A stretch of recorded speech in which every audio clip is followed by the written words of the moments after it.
最近因為要擔當保姆嘅工作啊，所以冇得周圍去旅行。我非常之感謝我身邊一班非常之好嘅朋友啊！每一次佢哋去旅行呢，都會問我有啲咩要買啊，有啲咩要幫你攞啊等等。咁所以就分享下到底佢哋幫我買咗啲咩啦。第一就係佢啦，呢個係 Hibani 嘅公仔啊，係我嘅朋友特登喺 Pokemon Store 幫我買翻嚟噶，超得意啊！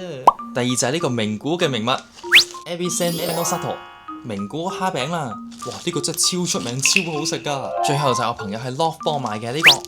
拆都未拆啊，就係呢個 NBE 嘅產品啦。我記得香港嘅松本清都有賣嘅，不過日本呢平到飛起啊。首先呢，就係一個 sponge 啦，呢個用過嘅朋友都知道非常之好用啊。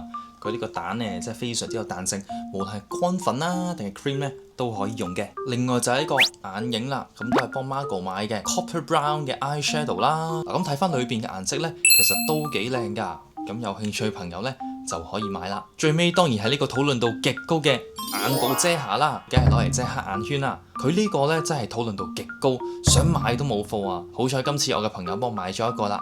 嗱，咁佢裏邊呢，一共有兩格，一邊係橙色，一邊呢係 light beige，咁呢有效咁遮咗黑眼圈嘅喎。咁所以有興趣嘅朋友呢，亦都可以買嚟試啦。我真係超感謝我身邊嘅朋友啊！去旅行幫人買嘢係一種美德嚟㗎。